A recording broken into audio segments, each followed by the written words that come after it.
So once again, good morning. My name is Paul Bertler.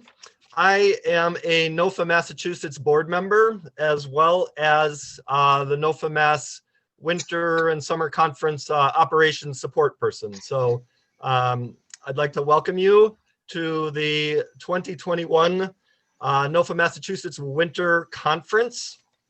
It's a pleasure to be here today. You are here for the root cellaring and more workshop with Julie Rawson and Jack Kitteridge. We'll be getting started very shortly. I just have a few announcements that we're going to make before we get started. I would like to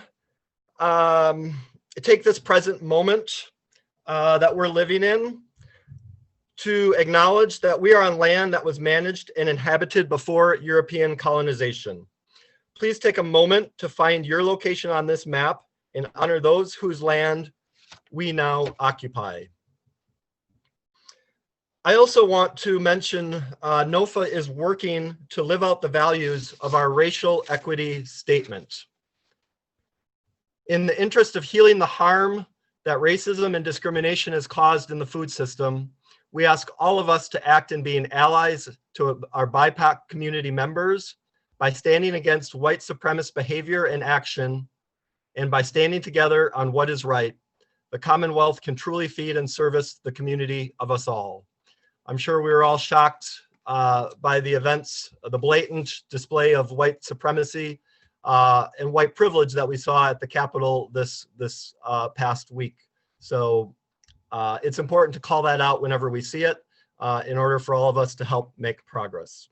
Of course, we couldn't be here today without the support of our sponsors.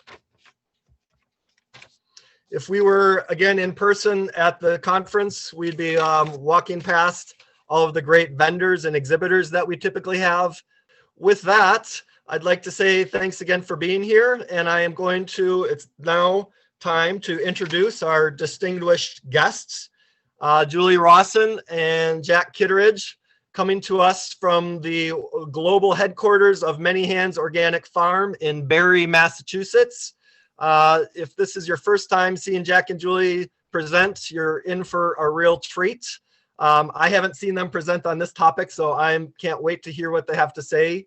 I'm sure all of the advice and tips that they're going to give us are practical and born from their 30 plus years of experience keeping their vegetables preserved and good for the year. So without further ado, Jack and Julie, it's a pleasure to have you, and take it away. Thank you, Paul.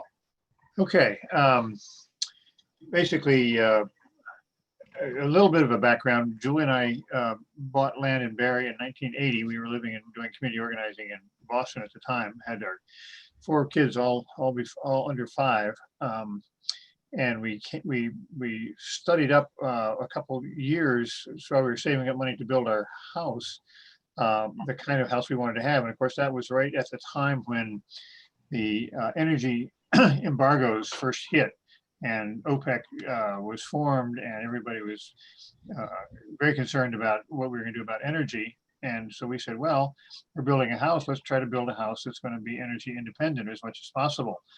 And so we did that. We got a lot of books, and there a lot of books had come out and so forth. And we did passive solar and wood heat and wood hot water and so forth, because we had a wood lot. And one of the things we decided we wanted to put in was a root cellar. And we got the book by the Boobles on root cellaring and studied that and designed that into our house when we were building it. So I don't think a lot of people probably were designing root cellars into their houses at that time, but so it's somewhat pretty unusual to have a new root cellar. This was built in 1982, but we've been very happy with it, and it's one of the wisest decisions I think we made when we built our house. And we advocate other people who are in a situation where they can either convert an existing house to include a root cellar, or if they're able to build a new place, to think of a root cellar if you're in a position where you're producing a lot of vegetable crops, particularly root crops and tree fruit and so forth. A root cellar is a wonderful, very low energy way to preserve that. So we encourage you to think practically about this. There's, as you'll see, there are lots of ways you can do root cellaring, and basically the principle is simple. You want a place that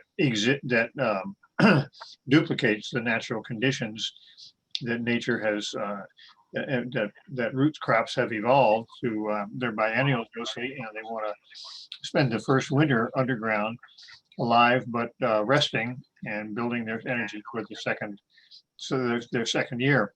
And basically, you want to duplicate those conditions, and in a way that makes you able to get those crops and eat them, or whatever you're doing with them, in a convenient way during the winter. Those conditions are primarily dark, damp, and cold, but not freezing. If you can find ways to build that into your crops, that's what you want to do. Okay. Let's see, here we go. The principle for root cellars is pretty simple. They work primarily. I remember one time we went down to North Carolina. We were doing a workshop on root cellars, and people said, "This doesn't work down here. You got, our temperatures are totally different down here," and it's true.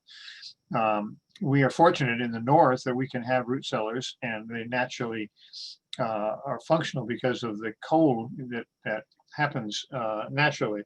As you go further south, they're less and less useful, and you get into lower latitudes, it's going to be problematic. This is a curve that these are some temperature curves that exist at different levels underground. I think the first level is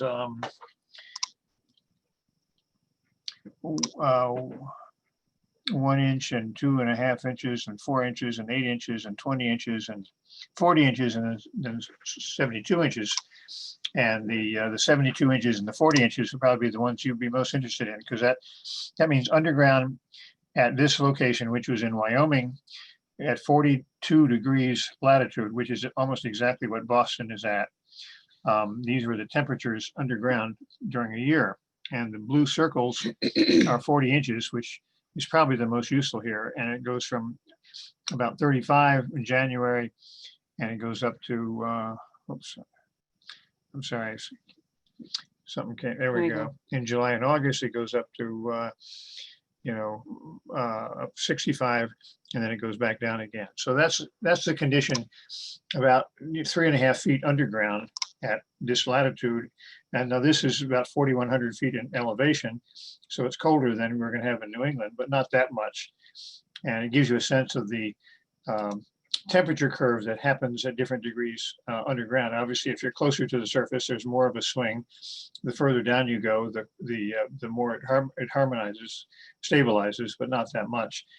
So what that tells us basically is that in January, February, March, and even into April, and then again in November and December, you have conditions outside at 3.5 feet below the surface that are pretty ideal for doing root crops and so forth.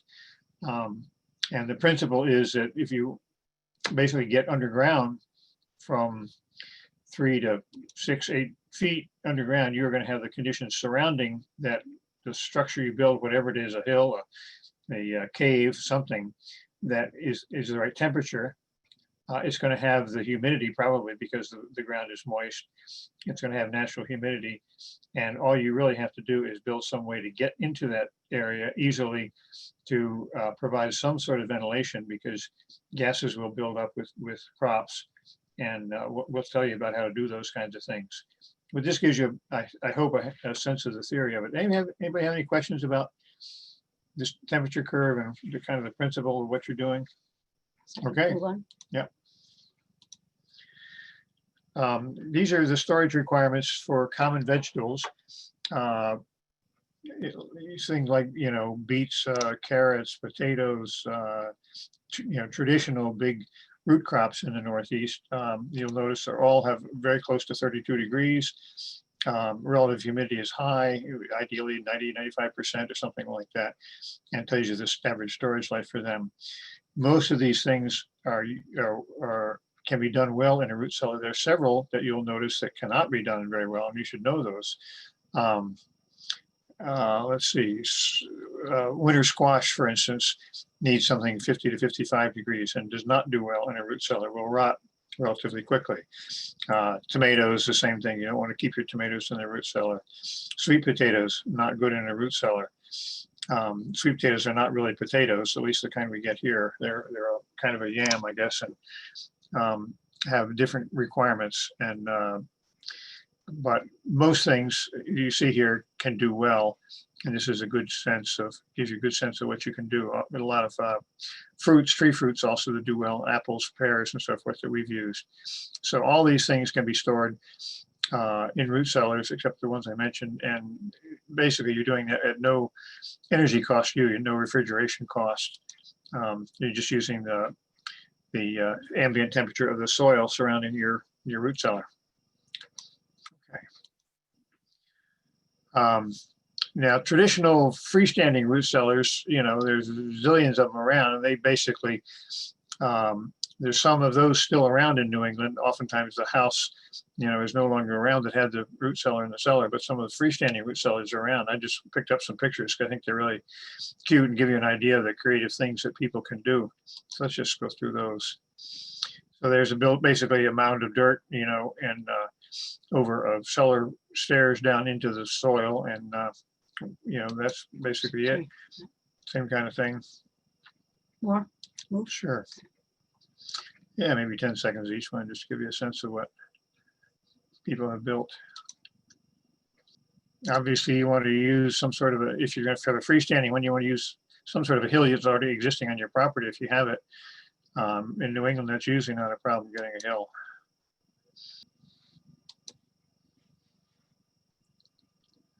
Some beautiful stonework there. And there's also another approach you can take to this if you don't want to, or not in a situation where you can build a root cellar or build a building even. There are lots of ways to get by until you have that chance by doing stuff in, you know, basically in your garden to overwinter things in a very simple ways. Okay. Basically just digging a little trench, so to speak, and you know, covering stuff over, putting some kind of a, if you're going to be out in the open like this, it's nice to be able to protect it from moles and other kinds of underground animals. So the hardware cloth or screening above your crop. So you got the carrots there at the bottom, some kind of a screening, you know, protecting them from gnawing animals, and then mulch or dirt or something like that. Row marker. A lot of the problem with a lot of these that you're going to see right now is it's to get at it. If you've got, you know, a foot of snow out there, you're going to have to, it's a little bit more difficult than a traditional root cellar, but it's simple to do. And if you can have a very small area, you can, you know, keep it covered and dig stuff out as you need it. I think one of the nice things about these underground systems, if the mice haven't eaten everything, by the time the spring comes, you can go out then and harvest a lot of really good food, you know, in April and May. And yeah, as I'm sure people know who've eaten carrots or, you know, things like that have overwintered it, they're really delicious and much, you know, they're really ideal in the spring. Okay. Same sort of thing, a little tent that, you know, protects it. Again, if you have a snowfalls and stuff like that, it'll build up around here and keep the temperature, you know, the soil will warm it enough that it can keep it from freezing if you've got a good blanket of snow above it. Okay. This is an effort to, you know, a mound of potatoes basically and a wick of hay or some kind of straw or something down the middle to try to provide a little bit of ventilation, because a lot of vegetables and fruits give off ethylene, I believe it is, which is a ripening gas, and that will speed up the ripening unless you can vent that out of the area somewhat. So ventilation is about the only thing you really won't need to add, except access and light when you're using it. There's using an old door and, you know, digging a pit and putting stuff in there, lining it with a plastic sheet, you know, putting some earth down, putting a door so you can open it or move it off and get access to stuff. Pretty simple. Same thing with the window, hay bales. storage trench. Cabbages work pretty well. We have cabbages in our root cellar. They do pretty well. You don't have a, how long would you say the cabbages go for? Well, we just harvested, we just brought the last one upstairs and made sauerkraut yesterday, actually, but they would have been going on a little bit longer. But Yeah. so, yeah, this is, yeah, depending on food quality in the first place, when it goes in, that's helpful too. To True. You want extend good, it, high but, quality stuff that's gonna stay. I was surprised that every cabbage we brought up yesterday to make sauerkraut out was perfect condition still. Yeah. Yeah, just had harvested and left the other And leaves this is on. what, early January. Yeah. Again, to you know, as if you have something that wet moisture rain actually can get into, or some melt or something like that, you have a little bit of a shedding that, letting that pass through. Okay.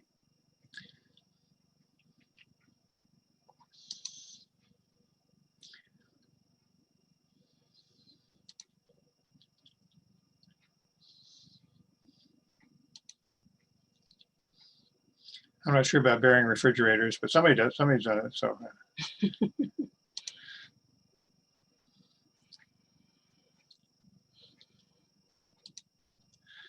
All right. But for real convenience, a permanent structure makes it a lot easier. If it's freestanding and you have access to it outdoors, that's one thing. If it is even, well, let's look at some freestanding buildings here. Just a few that you came across in the Booble book. Just again, to give you a sense of the variety, it's incredible variety of, you know, you need access down there, some sort of stairs or ladder or some system to get into it, you know, some sort of a roof, either be it, if you're underground but don't have a soil roof, then you need a regular roof, but oftentimes you can support a soil roof in some fashion. It's even better. Okay.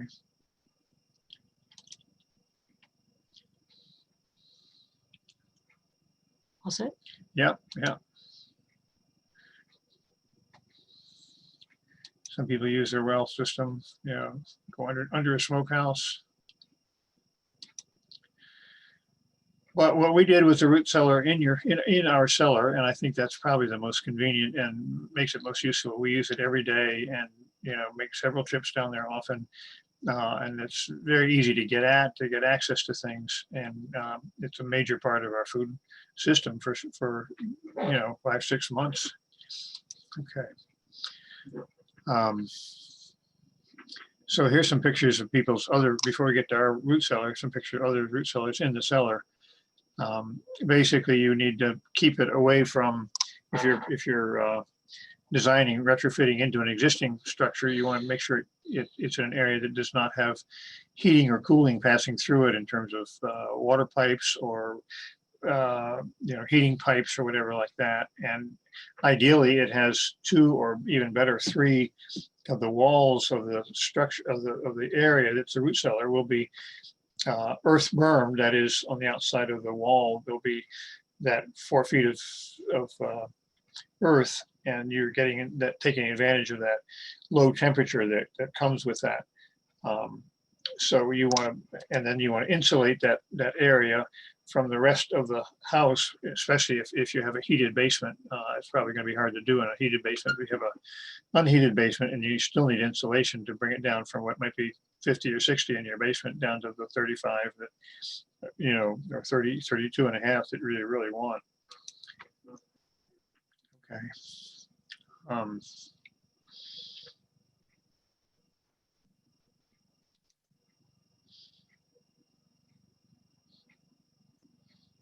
The Boobles who've written the book on root cellar. This is their house, which is kind of like ours. It's a free, you know, it's based in a cellar with stairs down there. Okay. Pictures some of the shelving inside their root cellar.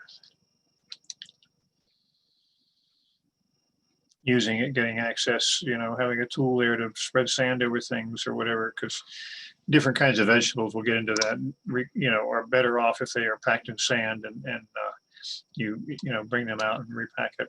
Sorry. Okay, some of the principles besides dark, damp, and cold, which are the main things, ventilation, a good airflow is crucial to a successful root cellar. This is basically a view. You've got, if you'll notice on the upper left there, you've got two holes into the outside air at the very base of the house. Below that second hole where it says cold air in, basically, 4 inches below that is the grade, is the earth, and most of the height of that wall, and it's going to be surrounded by soil. But we have two holes there. One is to bring cold air in, and one is to get warm air out. And if you just, do that and as you see, the cold air has a pipe bringing it down to the floor, and you vent that, you can have either small fan or something moving this stuff, or even just allowing the temperature of the air itself to do it. The cold air will fall down, will be heated by the warmer temperature of the vegetables in the root cellar, and rise and slowly push its way out the upper vent. So even without a fan or anything, you have a very slow thermosiphoning, and that's the simplest way to do it. A better way is if you vent or otherwise have the cold air coming in on the opposite side of the root cellar, so that it covers the whole root cellar better as it's warming and rising, and passes, past your shelving and picks up the heat from those and rises that way. So that's a little bit better, but still you'll notice that in the shelf area itself, you're not getting a whole lot of ventilation. And the best is,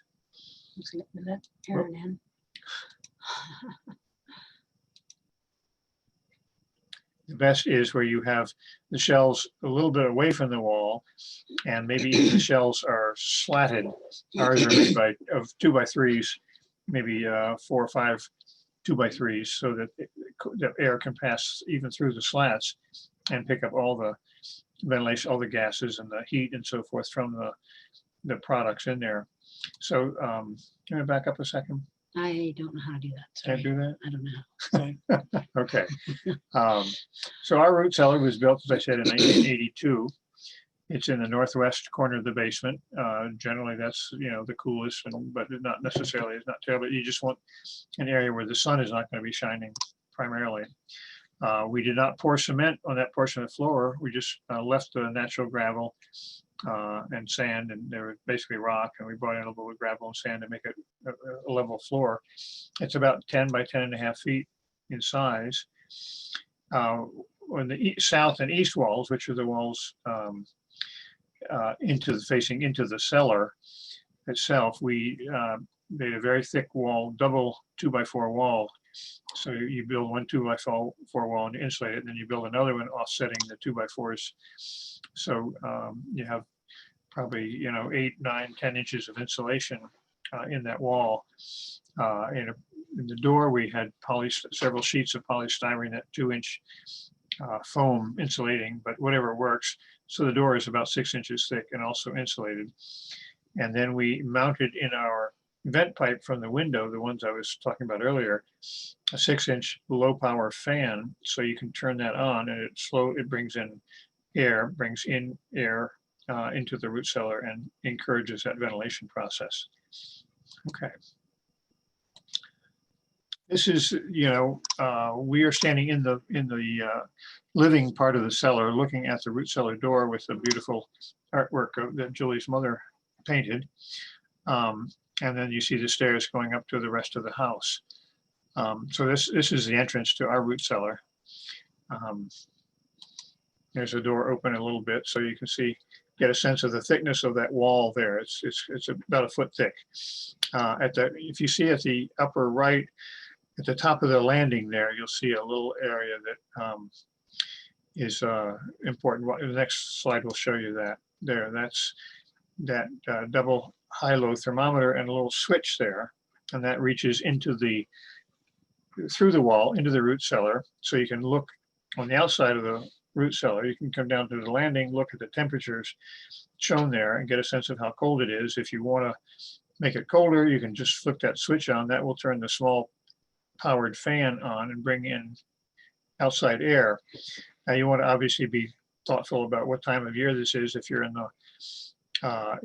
say November, it's cold at night, and oftentimes it's fairly reasonably warm in the day. you don't want to bring in daytime air, but if you flick it on, at supper time or something and turn on the fan all night, you're going to be bringing in cold air, and then turn it off at breakfast or whatever.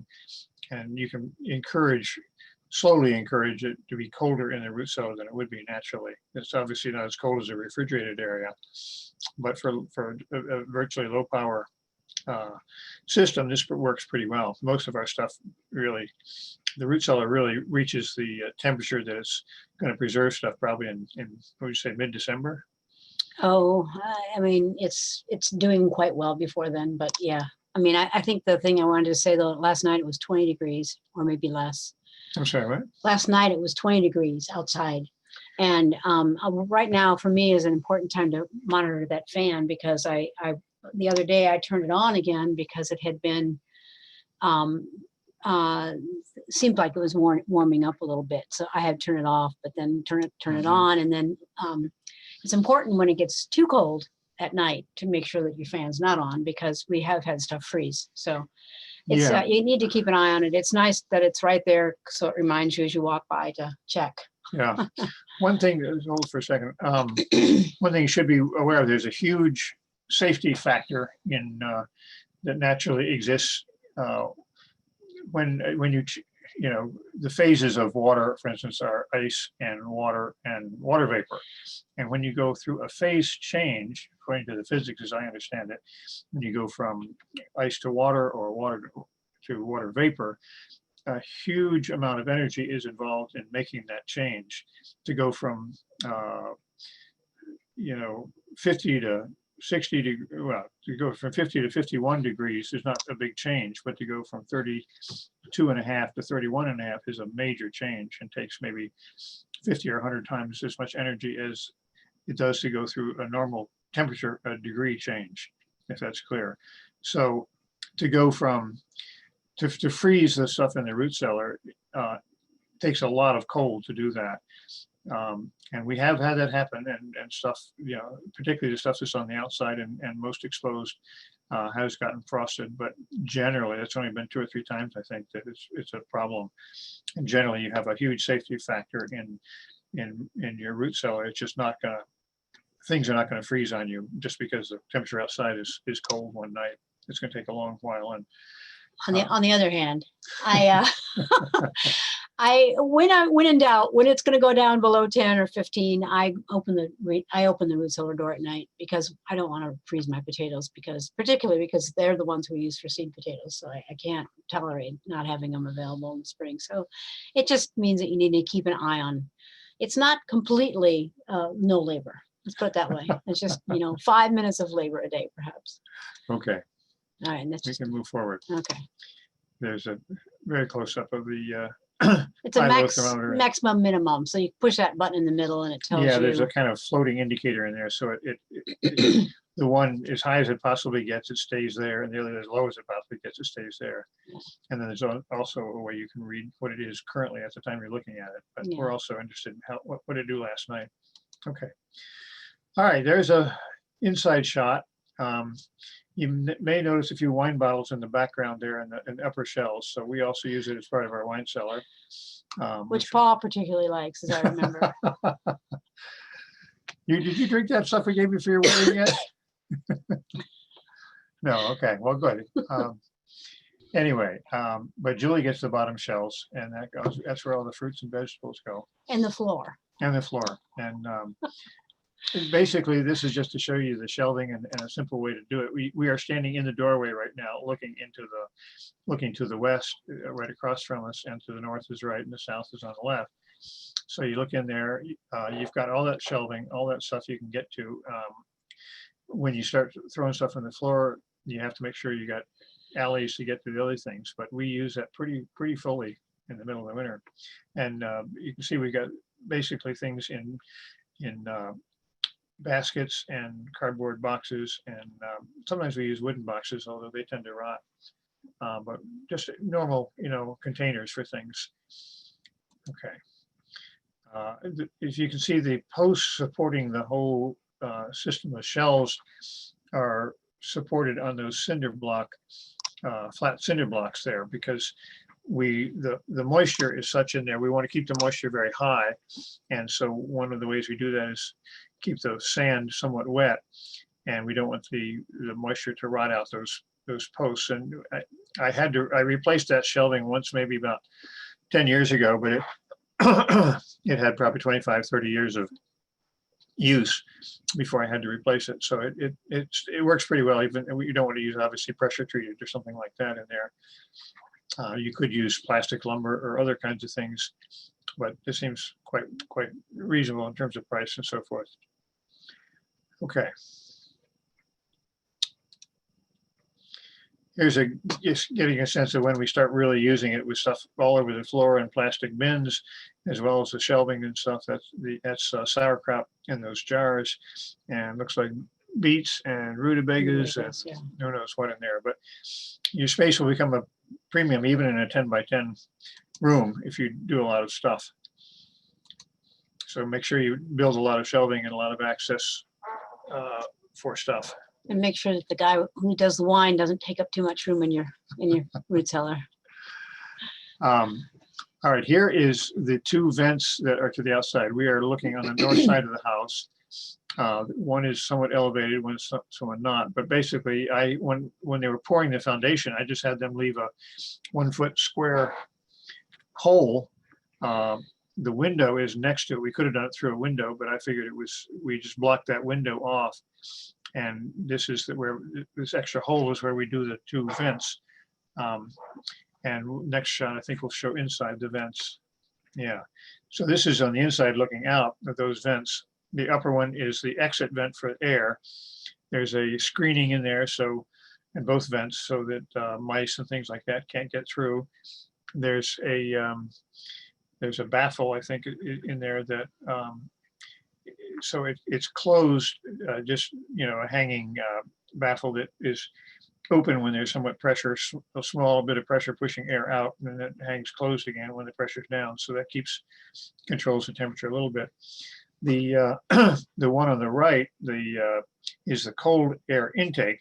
You can see the wires going into that 6-inch pipe that feed the small power fan. So when you turn on the fan, that's what that turns on, is a little fan inserted into that 6-inch pipe that brings air in.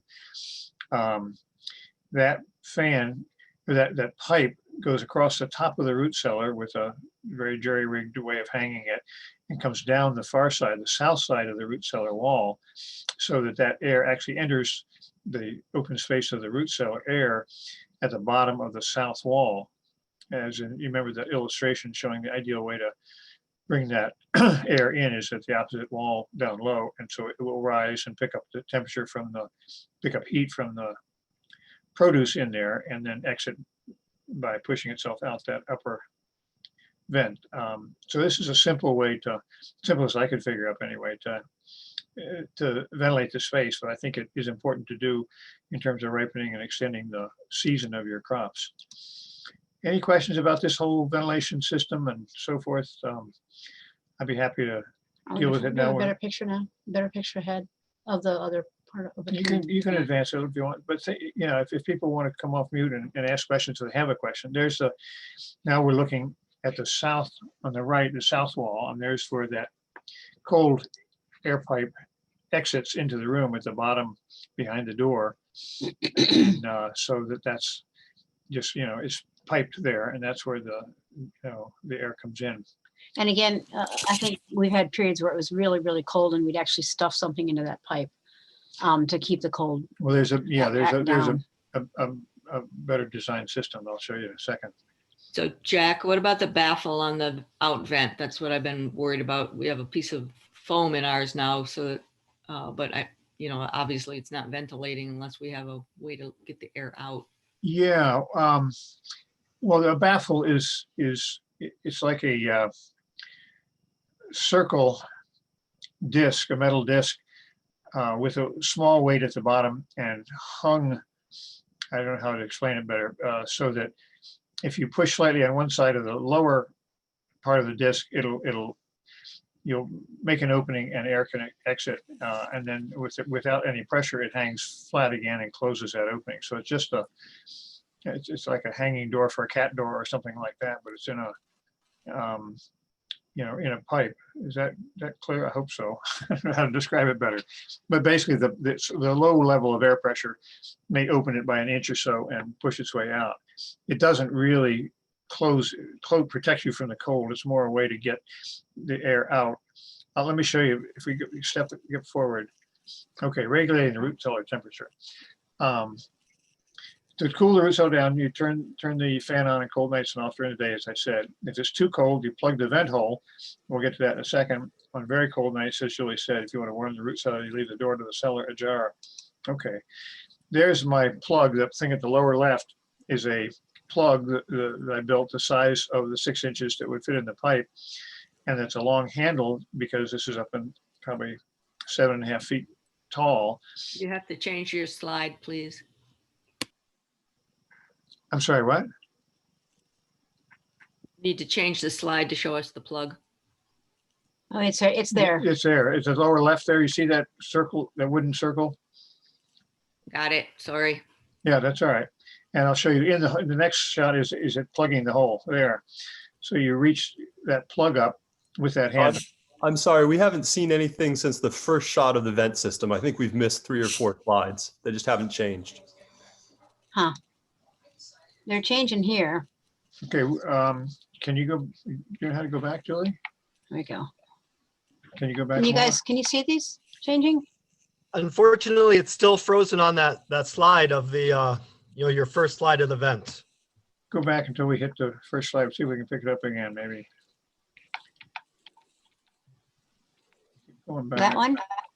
Is this the one you're frozen We're on? looking at the one from the outside in now. Whoop. Is that, did you see that? Nope, we still have just the shot from the inside, of the top, the cold vent.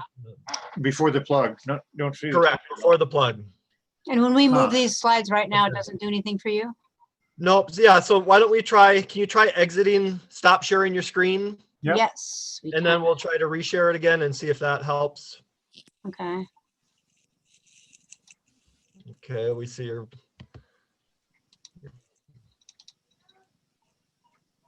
There we go. Okay, So- yeah. Now we have the door open and that pipe on the wall down to the bottom there. Yep. So there's the outside plug. You Yep. guys saw this one? Everybody seen that Saw one? that one? Okay, Saw that one? Yep, Saw that and one? there we go. That's There. new. okay, that's the intake for the cold air coming out on the south wall at the floor level. That's just what Okay. we said already. Yeah. There's a plug now on that lower left thing, that wooden thing with the handle. And you can reach it and plug in this case, you plug the exit area. But anyway, so you're keeping the any cold air from coming in through that fence, the intake pipe, because you've closed the exit. And so therefore, if any air comes in, it'll build up the pressure and go right out the intake again. Is this me? Okay, I think we have done basically the building and the structure and the theory, and Julie is going to handle the vegetables and the use of it and so forth. Any last questions about my part? Yes. I've got a question, Jack, about, does the moisture, did you ever have to do anything for moisture, or with the dirt floor, does it just, you always have the right humidity? Julie, No. Julie will deal with that. I mean, Okay. I can answer that right now. She does all the actually. management. So sometimes we go in and water the floor. I just have a watering can. I'll show a picture later, but generally speaking, it doesn't quite stay moist enough. So we do come in and water the floor with a watering can. We also will water into the sanded buckets of beets and carrots and rutabagas and parsnips and those things. We'll probably every 2 weeks I'll come in and just water on top of that to keep that moist. If you like measurements instead of hand analysis, Julie's a hand person, so she feels it. I bought a little thing at the hardware store that's a temperature and moisture indicator. So it's got 2 dials on it, and you can look at it. Basically, you want to keep the temperature down as much close to freezing as possible, and the moisture as high as 90% or something as possible. But you can tell when the soil's dry. I mean, when the sand is dry. So yes, I'm an observant was there as opposed to a measurer. I just wanted to tell you about these before we go by. These are pears up here in the paper bags on the up there. They're sneaking up on Jack's wine shelf there for a bit. Can you see Julie's cursor?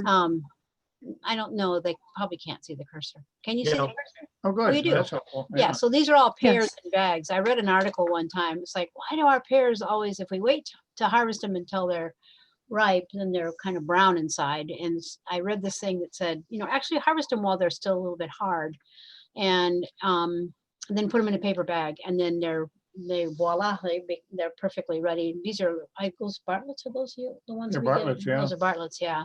And we have this one tree that gives us about 1,000 Bartlett pears a year. So it was a nice thing to learn that was the best way to store those pears. You see potatoes along the back wall and underneath, and then on the left we have some apples in this picture. And you can see I probably should have watered the floor recently because it's getting a little dry in there.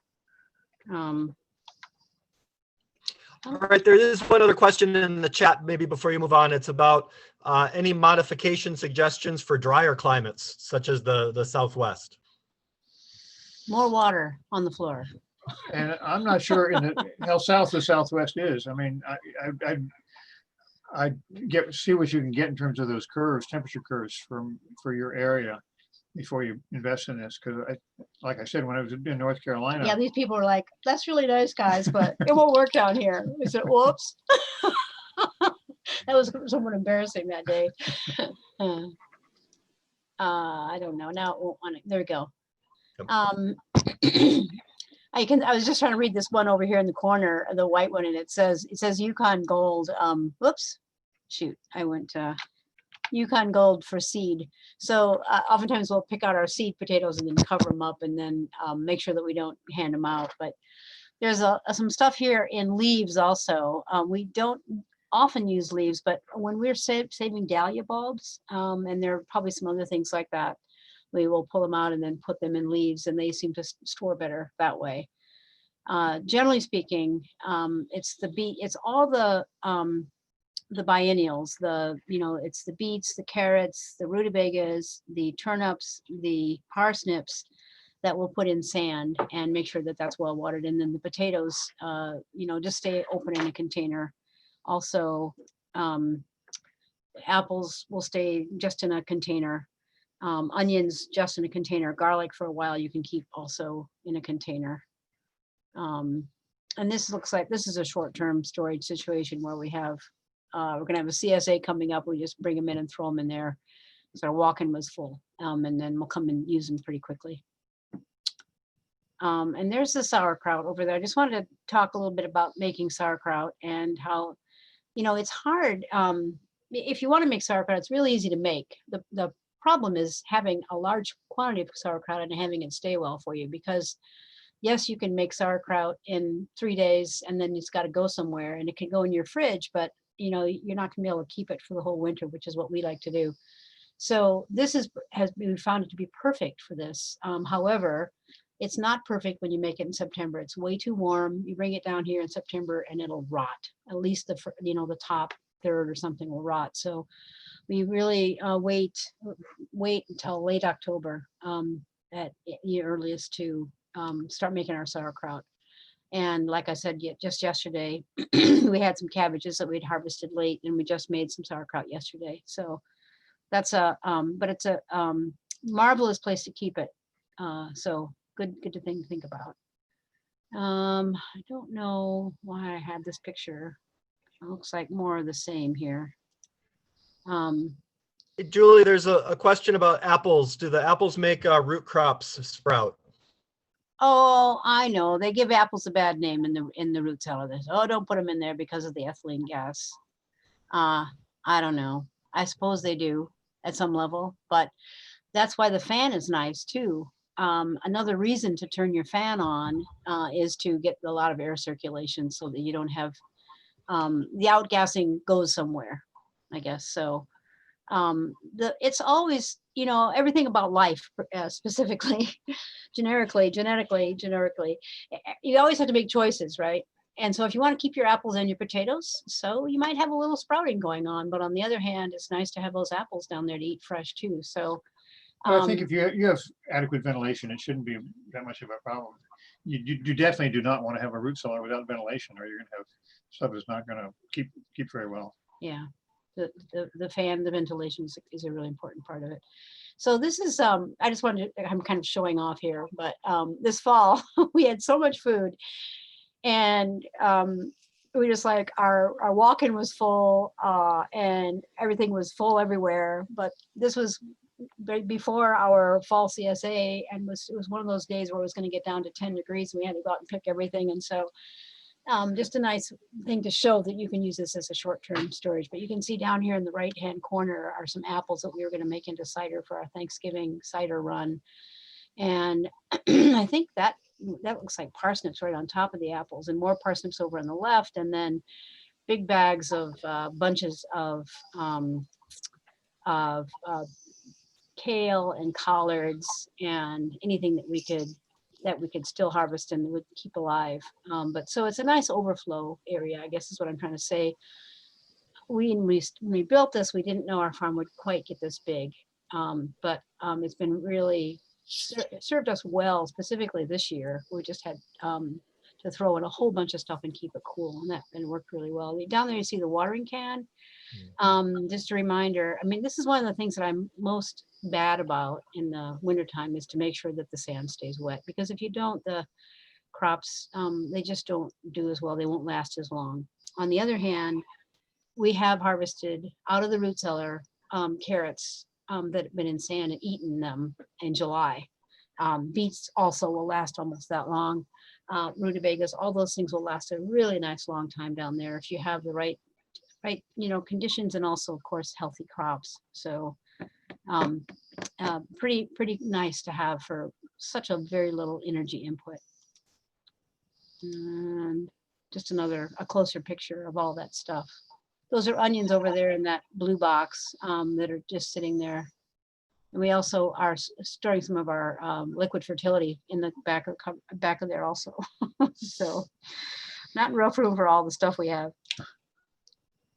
Here's a picture of Anthony watering, and you can see these down. The one on the floor there is Celeriac. It's starting to sprout a little bit actually, but he just did this last week. And keeping that wet, you can see how the rutabagas over here in this bushel have dried out. And that's before he's gotten to them. So just a reminder. You want to talk about the sand versus not sand and so forth for vegetables? Oh, I did already. But But really enough? Okay. yeah, I mean, I can again. Does anybody have any questions about what goes in sand and what doesn't?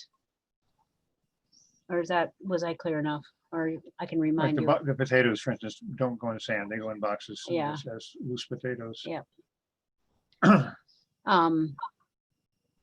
other thing we invested in this year was a load of sand. So we used to go try to get it out of some sandbank somewhere, and always it's kind of short on sand, but we just went out and bought ourselves a big pile of it, and so we can dig it whenever we need, because of we've really increased our vegetable production, and it's nice to have that, and it's nice to keep adding sand to the floor as needed too. Julie, where did you get your sand from? Oh, from RJ McDonald in town in Barry. But most there'll be places around. Sand and gravel companies. Sand and gravel company, Just bring yeah. a dump truck full of it.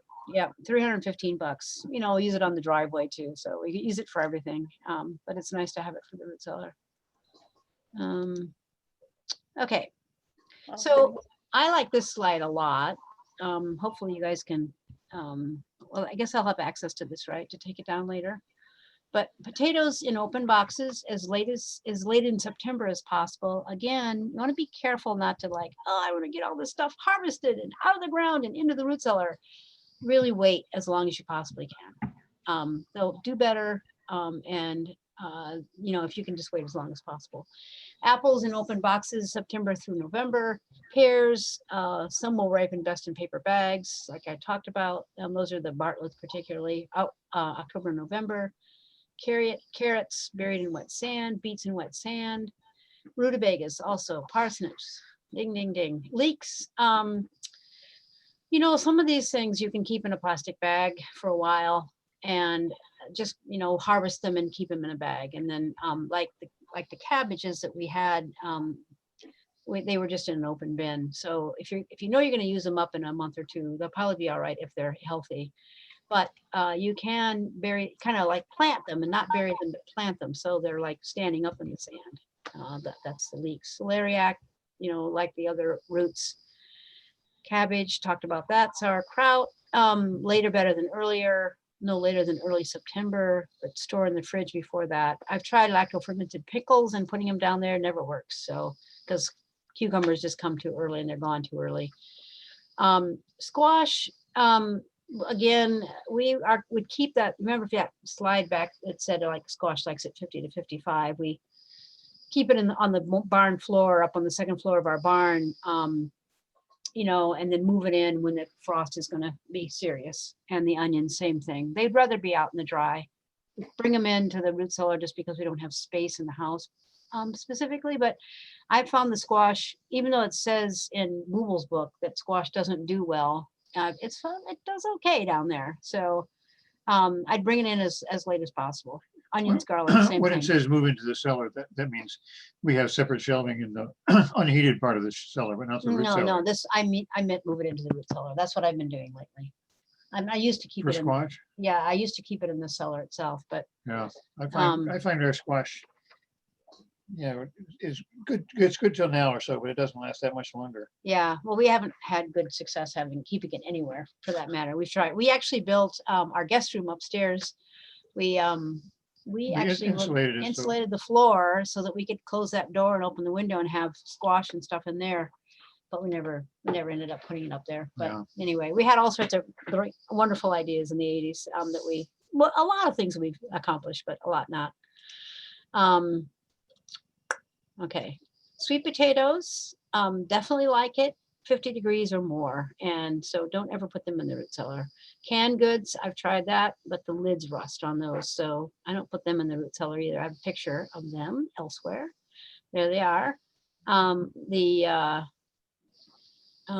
guess the people's pictures are in the way here for us, but over on the right-hand side, you'll see a banana box. There it is. Oh. And the banana box over on the right is where we're keeping our sweet potatoes. But and just a word about those, because it worked really well for us this year, was we have an attached greenhouse. So the room we're standing in right now, you're looking at the wall, we're looking south. This is not the root cellar. This is our dry goods cellar. And regular cellar, yeah. But as you're looking south, there's another room in south of that, and then another room, which is the attached solar greenhouse, which is 10 by 14, but it has, shelving in the back. And so we just, and it was out of the sun. When we harvested the sweet potatoes, we put it up on those shelves in the back of the greenhouse, and it stayed nice and warm in there. You're going to get them in before the end of September for a week. And then we just put them in this cardboard box here, and they're sitting in this down in this cellar. It's probably 60 most of the time. Would you say 60, 65? So Pretty much. saying it's too cold down here for these. What's that? I'm sorry, I'm talking. I didn't mean for you to hear that. I was realizing that my sweet potatoes in my cement block basement, it might be too cold for them. Yeah, well, our basement, because in large part because it's solar, there's another room which is to the south of the root cellar, where there's sun coming in all day long and nice solar exposure. And on this side we're on right here, sun coming in through the greenhouse, and then we have this door open all the time, so there's a lot of air exchange. And so the basement probably goes 50 to 70 naturally. And then the root cellar is at 32. So anyway, this is an ideal location for us, but find an ideal location for your sweet potatoes, because they're probably the best thing to eat in the winter that there is. So you skipped over dahlias. Would you mind going back to that for a minute? Oh, I mean, I haven't done them for a while, so I don't feel like I'm much of an expert, but we dig them up before frost, and then just store them in leaves in the root cellar. And then in leaves? In leaves, yeah. Wet leaves? No, I don't think so. I don't think we wetted them. We just left them dry. And that But seemed, the ambient moisture in the whole root cellar is fairly high. yeah. Okay. I don't think you want them to sprout. You don't want them to dry out, but you don't want them to sprout. So that worked for us. But again, I'm not a total expert on that. So, Okay, thank you. but just as the, I Julie? think, yeah. One other question about, just while we have you, there's, back to the sand. Is there, someone wanted to know if, do you do anything from your sand, with your sand from year to year? Does it need to be cleaned or say sterilized, or you just? Of course, you know I would do that, Paul. We fumigate it every year. No, we dump it back out of the basket onto the floor of the root cellar.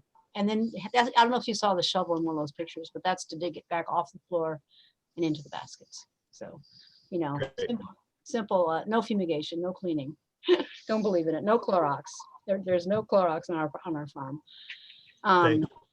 Let the Yeah. microbes fight it out themselves. So I just wanted to, because this is a root cellar workshop for food preservation and more, this is the more part. And we can spend some more time on more if you'd like, because we do have 8 freezers, all of them full of food. And these shelves, you'll see, we have grape juice down there and tomatoes. And here's some three jars of old tomato juice from last year.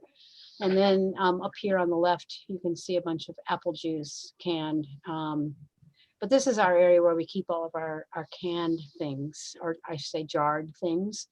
So that's another way to preserve food. So it's pretty exciting. I go shopping every day and I go down the root cellar and I can get 5 different kinds of roots out, and I can stop over here and get some juice or tomatoes if I want. And then go to any one of the freezers and get our frozen meat or our lard or our, I do celery stock, because celery is one of those things I really hate to say goodbye to. Just run it in a food processor and add water and then freeze it in quarts. We made something we called Carrot Supreme this year, which was carrot tops, because carrot tops are really good for you, but they're really hard to masticate. So we got the carrot tops and ground them up with some water in the food processor and froze those also to put into stocks. Plus every possible kind of green vegetable and berries, and we made 600 quarts of applesauce this year and pear sauce and then meat stocks from all of our pigs and chickens and turkeys. And I buy beef bones because we don't have beef right now. So, every day we can go on a shopping spree somewhere on the farm and find, we can have 12 vegetables, in January, February, if we want to. And it's so, but I think the root cellar, we really came into our own with roots this year because we raised more rutabagas than ever. And we actually got parsnips made it to, sometimes the parsnips don't get weeded and then they don't get harvested because they don't make it all the way to the end, because there's one of those things you plant in May and then, bring out in November. You have to be very careful. You have very, very patient with those. Celeriac was like one of the most exciting things that ever happened to us this summer. I should say we were out in November trying to harvest before. I don't know if you remember, there was maybe the second week in November where it was going to get down to 15 or something. And it was the first time that it had really gotten cold. We had that 4 days in September where we lost a lot of things because it frosted over every night. But this was the next, the harder frost. And we were out and it was pouring rain, and we had this incredible set of volunteers helping us on Thursday. We had Wednesday, Thursday, and Friday to do all this harvesting before it was too late. And we got to the Celeriac patch and we started digging them up. And I don't know if any of you raised Celeriac before, but it was like they were Dr. Seuss characters. They were monsters, and we dug them out of the ground, and they had these roots that were like, this long, twice as long as my hands. And then celery all kind of woven up the side on the top, and it's like there's a little face on it, and you have this beautiful little head of Celeriac, and it's like we were like, woo, out in the field, in the pouring rain. So roots are so exciting because they're so nourishing. They're so hypoallergenic in this time of, maybe not potatoes, but being a nightshade, but all these other roots are hypoallergenic and really good for you. So you know, I've just, next year it's salsify and scorzonera. We're going to add back into the list of things we've put into the root cellar too. So, you know, it's just, there's a lot of wonderful stuff to be raised out there. And these things that go in the root cellar can be put in and available to you almost free. You know, that you have to run the fan every once in a while, essentially. And I suppose if you didn't have electricity, you could use your candle when you went in to check on them, you know, so it's not a bad deal. I think there was something else. Oh, this is our walk-in, and this was during that time period, just to give you a sense of, Can you move that out of the way? I'll move these guys back over here, yeah. All the stuff we were harvesting in that 3-day period, it was really a marathon. We did eventually close that door so we could make use of that walk-in.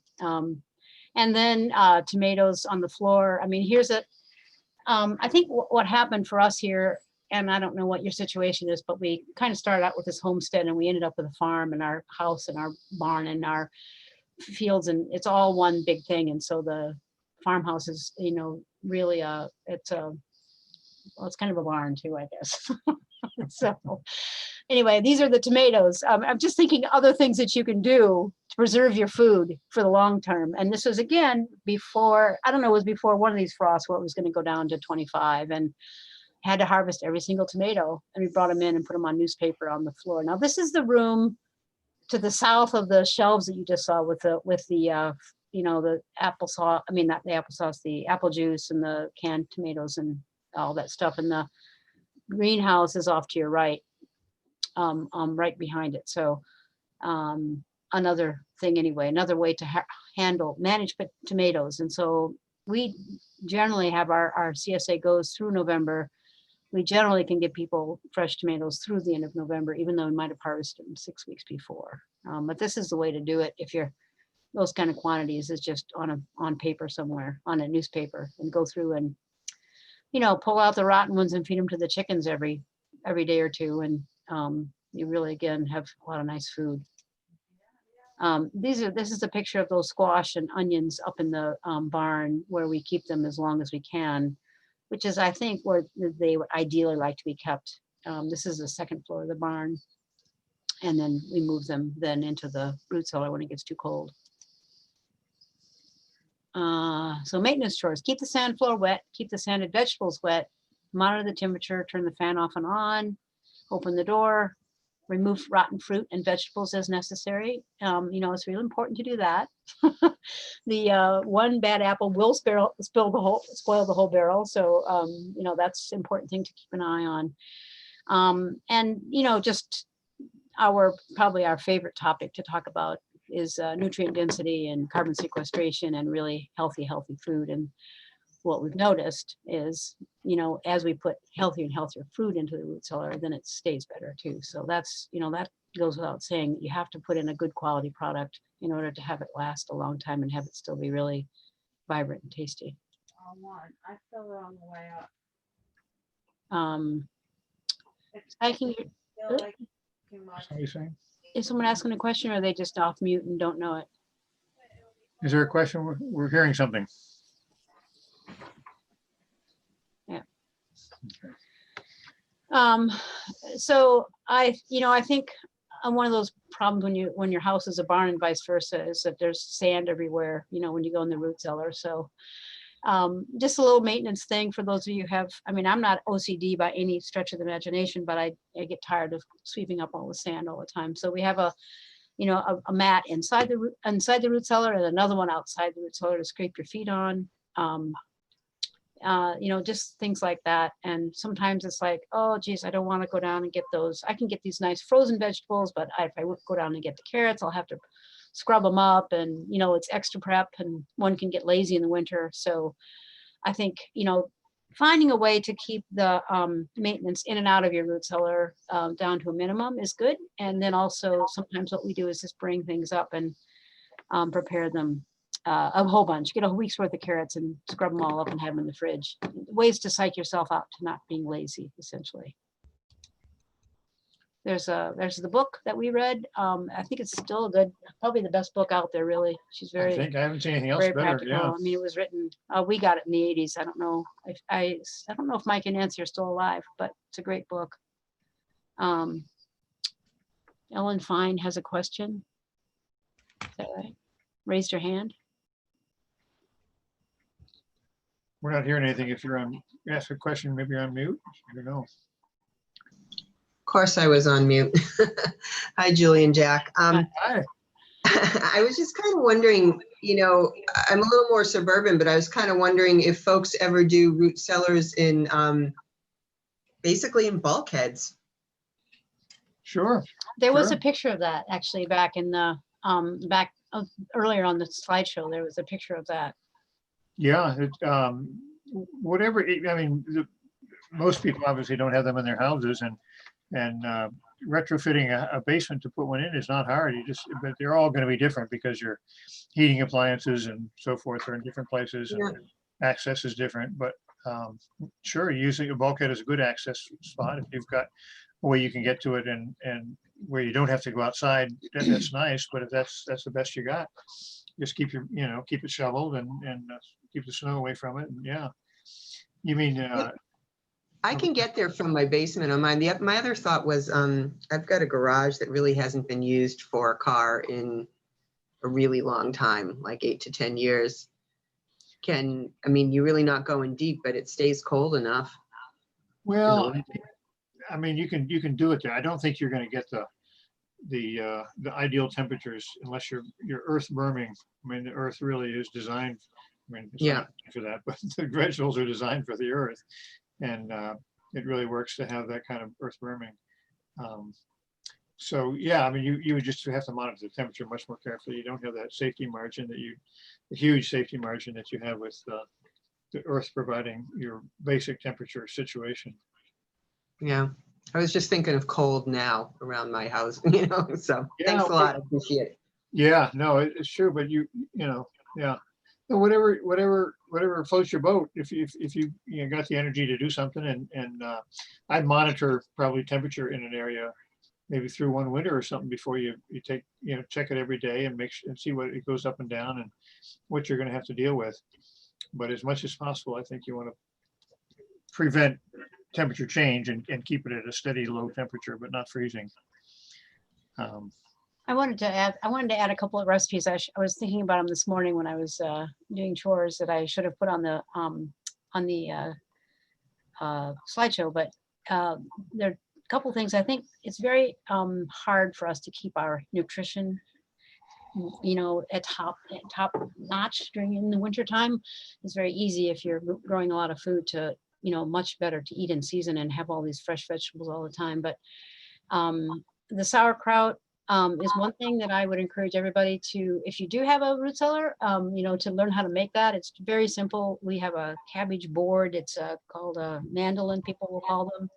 We got it from Layman's, which is Lehamans out in Ohio. But you just shred your cabbage and add a teaspoon of salt per pound for how many ever pounds it is, and then mix it up with your hands, and then once it's all mixed and there's water coming out of it, you can just stuff it into quart jars. And you saw the jars that we use, and we use those plastic lids because they won't rust, excuse me. But that, having sauerkraut, a daily hit of sauerkraut is so good for your natural antibiotics. Another thing that we have been doing religiously over the last month and a half now, and I have done it in the past, but not so religiously, but is, raising these big beets. We use Lutz green leaf beets, which are a big red beet that's, will go to 1 to 2 pounds. And then grading those, every week we'll make a batch of beet slaw, as it basically will grate the beets and then add lemon juice and a little salt and a little olive oil, and then keep that in the fridge. And then you have all the incredible benefits that beets bring to you. And it's kind of sweet and it's kind of tasty, and it's a really nice thing to have, even 3 times a day, as we do with the sauerkraut. And the last thing, a root soup And I totally believe in stocks. And, you know, if you're vegetarian, you can do vegetarian stocks, but we use our animal stocks that where we boil down the bones or the carcass or whatever, you know, run any cartilage or any marrow or anything that comes out of that through the food processor, mix it back in the water, and then we have all these stocks, and we can, you know, then go down and, you know, get 5 different kinds of roots, cook them up. And then if you want to, if they don't look very nice, you can puree it, or you can eat them with the chunks so you can see the chunks. You can throw in, you know, some parsley at the end, frozen. I mean, parsley is a great thing to freeze. Basil is a good thing to freeze. Any of these other herbs that you would raise, you know, during the summer. We always put some meat back into it usually, depending on, you know, what your propensities are. But all those roots are, you know, when we read more about the gut biome and how important it is to support not only the small intestine, but the large intestine for that, it needs to be working on complex carbohydrates. And that's what you're going to get from those roots. And also if you've made some of that, you know, frozen celery, ground up that frozen celery with water and throw that in there too, you've got that, and you're really feeding your entire digestive tract, I guess, with these roots. So they're very humble. Roots are very humble, but they're just so incredibly good for you. So, you know, the root cellar and then the raising the food to put in it, you can really do some fun things and really keep yourself healthy in the wintertime. Great. Julie, do you mind if I put your email address in the chat if people would like a copy of your presentation? We don't have a problem with authorship, but it's huge in terms of emailing. I don't know how we would do it. Sure. You can do it. I mean, I think a Google Doc will go through for people, Maybe and we can try. It's under 100 meg, but it's over 50 meg, so you know, it can't be attached. We'd have to go through another system. But I mean, we can try. It's farm@mhof.net, as in the handsorganicfarm.net. And you can call us 978-355-2853 whenever you want also. What's Hello? that? Hello.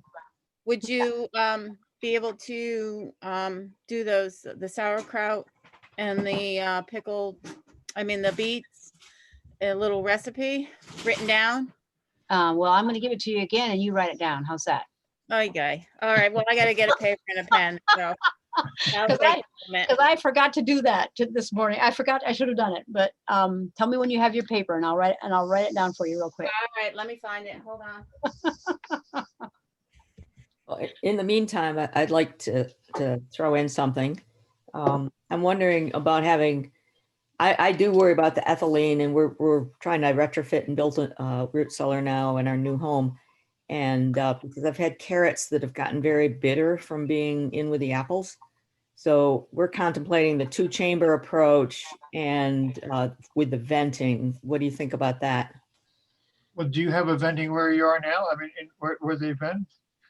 Right now, we're still in process of building it, and I do have the venting pipes in, but I haven't put the fan in yet. I was trying to debate whether the fan should go on the intake or the outtake, but yours is on the intake. Yeah, I don't think it matters a whole lot, but whatever is convenient, whatever works. I don't see that you would need 2 spaces. I would worry about put the energy into the venting your one space well, because nothing. I mean, they'll all benefit from venting. They all give off gases. Apples do more, as I understand it, than vegetables, but they all give off gases, and you want them all to be well vented. So I would put your energy in that rather than a separate second space. Okay, I'm ready. All right. Beet salad. And here again, I don't ever have real recipes, but just get a bunch of beets and grate them up, and then add some lemon juice. I juice lemons, and then some olive oil and some salt, and throw it in the fridge. It's great fun, and you can use the kind of play with it until you get what you like with that one. Sauerkraut is basically a pound of grated cabbage per 1 teaspoon of salt. Okay. Whatever that recipe is. And you really mix want it the up. cabbage finely grated. Yeah. because the whole process works by extracting the sap, I guess, or whatever you call it, the juice out of the cabbage. But so the salt is really, you gotta touch, as much surface area of cabbage as possible. I'm gonna go get you, go get you one we just made And yesterday. extracting that juice, and that is the way the acid, the low level of acid that preserves the kraut is developed by fermenting the low level of sugars that are in the sap coming out of the cabbage. So the whole trick to doing good sauerkraut is very finely grated. This, we just made this yesterday, and you can see the water in the I do, I see pan? that. Yeah. We this is all from the sauerkraut itself. So when we put this in here in the dish, we just put the sauerkraut in there, screwed on the lids, and then just set it in the dish. And that's how much water it's made in 24 hours. By actually. fermenting, the carbon dioxide will bubble up and the water will be expelled, and you're getting now a low level of, is it lactic acid? I forget what the acid, I think it's lactic acid you're getting. Lacto-fermented, I guess so. Yeah. Yeah. So Okay, these guys, I would say now, because I have so much water in here right now, I'm gonna actually just probably put this in the root cellar tomorrow. I would wait 3 days normally, but for whatever reason, these cabbages they're doing their thing really quickly. So that's the thing. You wanna let it do its off gassing, it's off watering, but you wanna make sure that it doesn't go too fast, because if it does, it'll boil all of its water out, and then you will have rot at the top level. So we're gonna, we'll take this and, where am I? Where's the picture? There it is. We'll just. So you're leaving the tops loose, so the Kinda- water can bubble out. Medium tight is what so here I go like this, like that, Okay. not loose and not tight, but medium tight. Okay, so that's as opposed to putting it in one of those clay things with a cover and all of that. That's Yeah, I tried to do some things like that back in the day and had so many problems. This Yeah. method is so foolproof. Nice. Yeah, I mean, we've tried, all the things we talked about today. We didn't talk about all the things that we did wrong all the years, but it gets easier. So, oh, that didn't work. Let's go this way. But I would say this system works so well for us that I would, yeah. Julie, how long do you ferment for? Like how many weeks?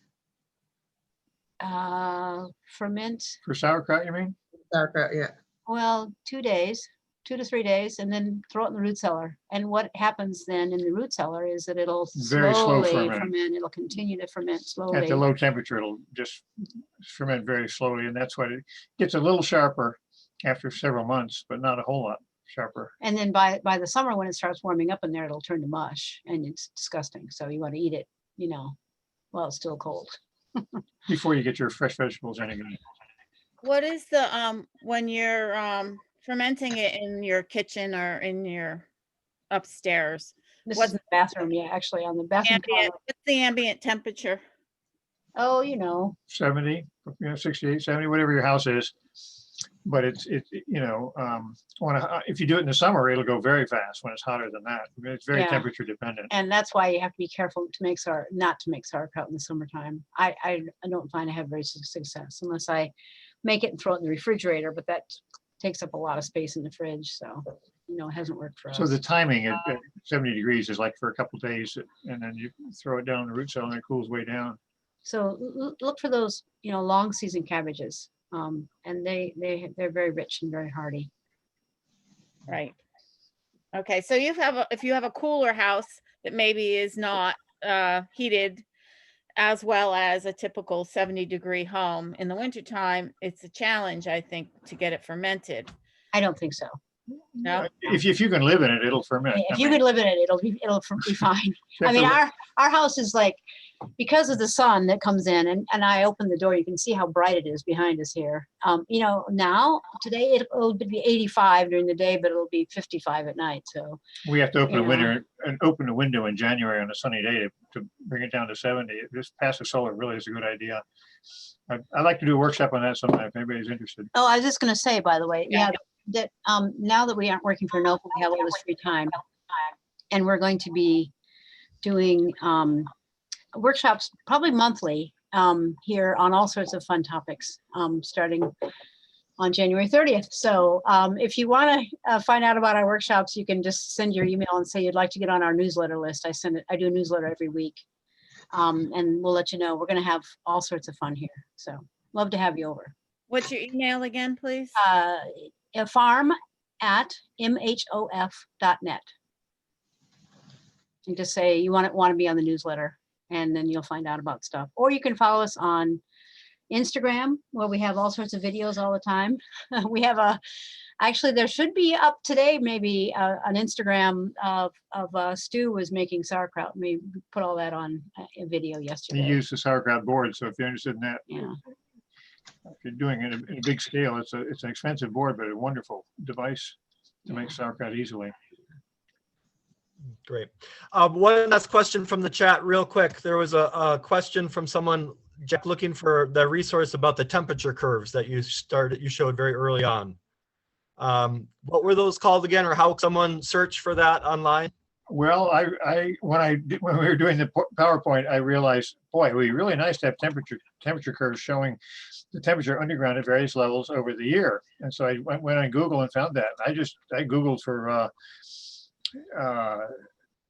annual temperature curves underground or something, and that one came up, which was in Wyoming.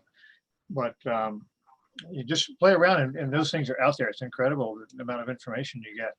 And just, I would love to get one for New England, but I couldn't find it easily, and I didn't have the time to search for a while, but I'm sure they're around.